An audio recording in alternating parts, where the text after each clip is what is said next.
नमस्कार दोस्तों, आप सभी का एक बार फिर से मेरे चैनल में बहुत बहुत हार्दिक अभिनंदन है। और अभी एक्चुअली क्या है कि कुछ इंपॉर्टेंट क्वेश्चंस हैं, यदि वो आप उनको पढ़ोगे नहीं तो वो नहीं हो पाएंगे, क्योंकि कुछ कंसेप्चुअल होते हैं, कुछ याद करने वाले होते हैं। तो वही मैं एक थोड़ा स्टार्ट कर रहा हूँ एक सीरीज फिजिक्स के क्वेश्चंस की। कुछ कुछ थोड़े बहुत मैथ्स के मेरे को अच्छे लगेंगे वो भी मैं डाल दूंगा, बीच में जीके के लगेंगे वो भी डाल दूंगा, ठीक है। लेकिन आपको ये सब यदि समझ में आता है तो इनका आंसर दे दीजिए, नहीं तो आपको याद करना है। मैं इनके आंसर्स भी बता रहा हूँ, ठीक है। तो सबसे पहला क्वेश्चन है unit of the absolute permittivity of a medium. इसका आंसर क्या रह जाएगा? इसका आंसर होता है, इसकी जो यूनिट होती है वो रहती है coulomb square divided by newton metre square, ठीक है। तो इसका आंसर आ जाएगा आपका सी आंसर हो जाएगा इसका, ठीक है। तो याद कर लेना, यदि याद नहीं है तो, यदि आपको याद है, पता है तो बहुत अच्छी बात है, क्योंकि पेपर में इस तरह के सवाल आते हैं। मैं बिल्कुल ओरिएंटेड सवाल जो एटीसी पे रहेंगे उसी तरह से करूँ, कुछ कुछ न्यूमेरिकल साइन, कुछ थ्योरेटिकल पोर्शन रहेगा। During interference which is conserve. Interference जब होता है किसी वेव का तो क्या कंजर्व रहता है उसमें? मास, एनर्जी, इंटेंसिटी या फ्रीक्वेंसी। तो उसका आंसर क्या आ जाएगा? हमेशा एनर्जी कंजर्व रहती है आपके इंटरफेरेंस प्रोसेस के दौरान। You have to know this. अब आता है question number 3, colours in soap bubble produced by. जो सोप बबल होता है, यदि आपने पढ़ा होगा तो उसके अंदर कलर आते हैं, कुछ कलर्स दिखते हैं। क्यों दिखते हैं? उसका आंसर आएगा इंटरफेरेंस, रिफ्रैक्शन, पोलराइजेशन या डिस्पर्सन, ठीक है।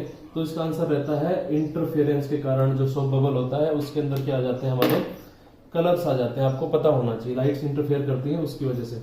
Which of the following undergoes largest diffraction. इनमें से कौन सी वेव या रे है जो मतलब कि लार्जेस्ट डिफ्रैक्शन उनका ज्यादा होता है? तो आपको पता होगा डिफ्रैक्शन जो होता है हमारा, उसमें लैम्डा डी के बराबर होना चाहिए, ठीक है। और यदि लार्ज डिफ्रैक्शन कराना है आपको, लार्ज डिफ्रैक्शन, उसके लिए क्या करना पड़ेगा? आपका जो लैम्डा रहेगा ज्यादा रहेगा, ऑब्स्टेकल जो रहेंगे वो भी क्या रहेंगे, ज्यादा रहेंगे, तो ज्यादा डिफ्रैक्शन होगा, ठीक है। तो आपको पता है इन सभी के अंदर से जो सबसे ज्यादा वेवलेंथ होती है वो किसकी होती है?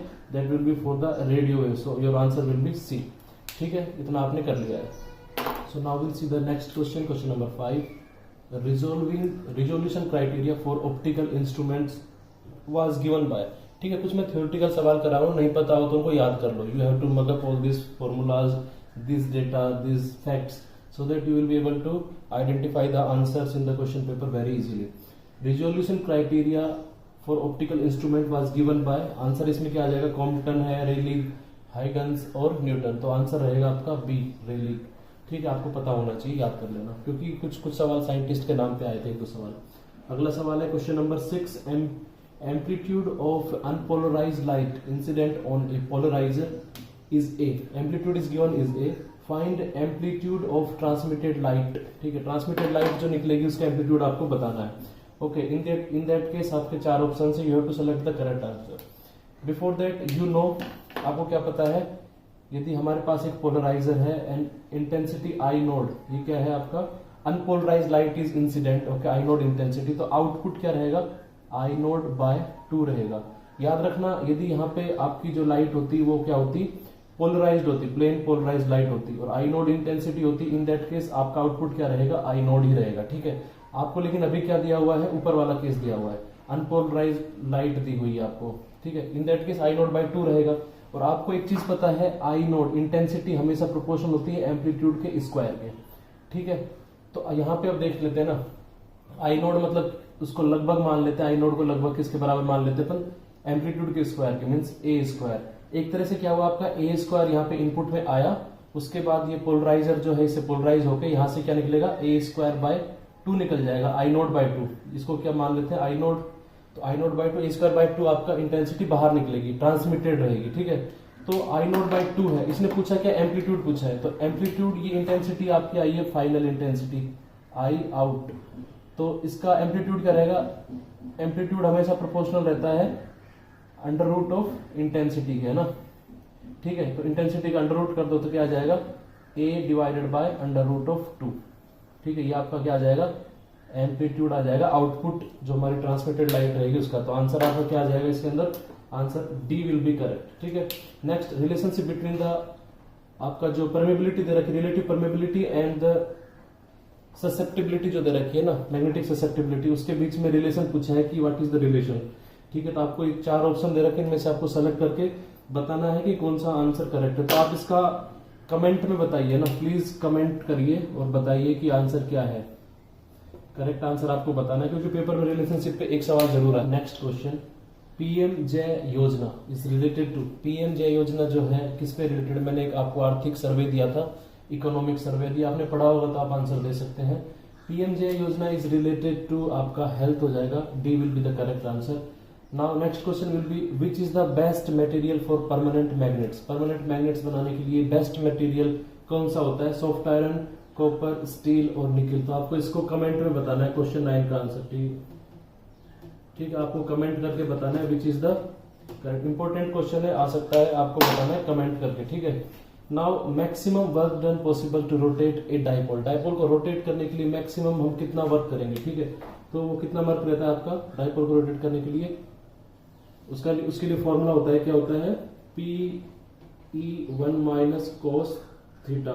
तो कोस थीटा -1 पुट करेंगे हम, तो यहाँ पे आ जाएगा 2 और PE, so 2PE will be the answer, answer D is correct. Now relation between the polarisation vector P and आपका इलेक्ट्रिक फील्ड, उन दोनों के बीच में क्या रहता है relation, P is equal to रहता है जाई एप्सिलॉन नॉट E, और जो जाई होता है इसको हम लिख सकते हैं is equal to K-1।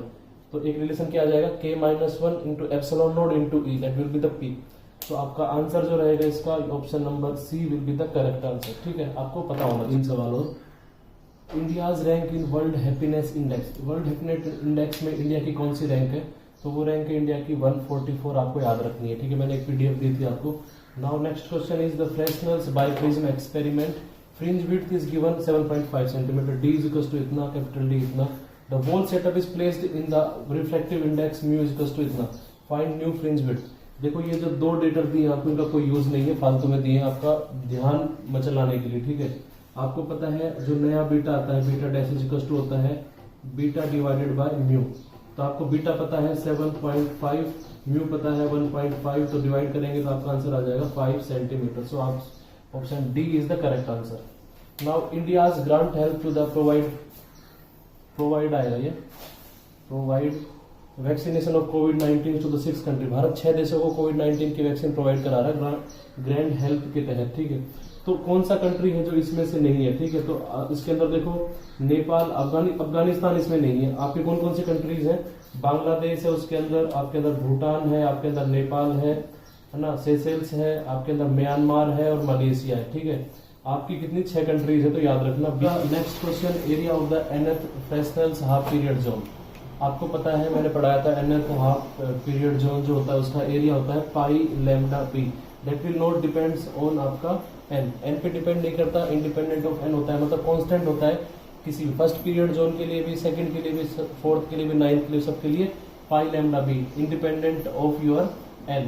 Now next the a zonal plate, PLAT आएगा ये, a zonal plate behaves like, कैसे बिहेव करता है जोनल प्लेट जो होता है वो कॉन्वेक्स लेंस की तरह बिहेव करता है, मैंने आपको पढ़ाया था, आ सकता है इंपोर्टेंट है। ठीक है, DRDO ने अभी एक वेपन टेस्ट किया है जनवरी 2021 में, उसका नाम क्या है। ठीक है, वीर है, अस्त्र है, शक्ति है, 100 है। ठीक है, तो इसका नाम क्या है, 100 हो जाएगा, आपको याद होना चाहिए ये भी। Now the next question, Gauss law for dielectric in differential form, तो गोज लॉ मैंने पढ़ाया था आपको डाइलेक्ट्रिक के लिए डिफरेंशियल फॉर्म में, दैट विल बी आपका क्या आ जाएगा, divergence of D is equal to rho of F हो जाएगा। ठीक है, तो आपका ए आंसर करेक्ट हो जाएगा। ठीक है, तो इसी तरह से मैं और भी सवाल आपको कराऊंगा, आपको कैसा लगा है ये मेरे को बताना है। ठीक है, उसके बाद में हम आगे बढ़ेंगे। ठीक है, यदि ये सीरीज आपके लिए हेल्पफुल है तो और आगे बढ़ेंगे, नहीं तो फिर मैं नॉर्मल फिजिक्स पढ़ाऊंगा। ठीक है, बहुत बहुत धन्यवाद, हिम्मत मत हारो, नमस्कार।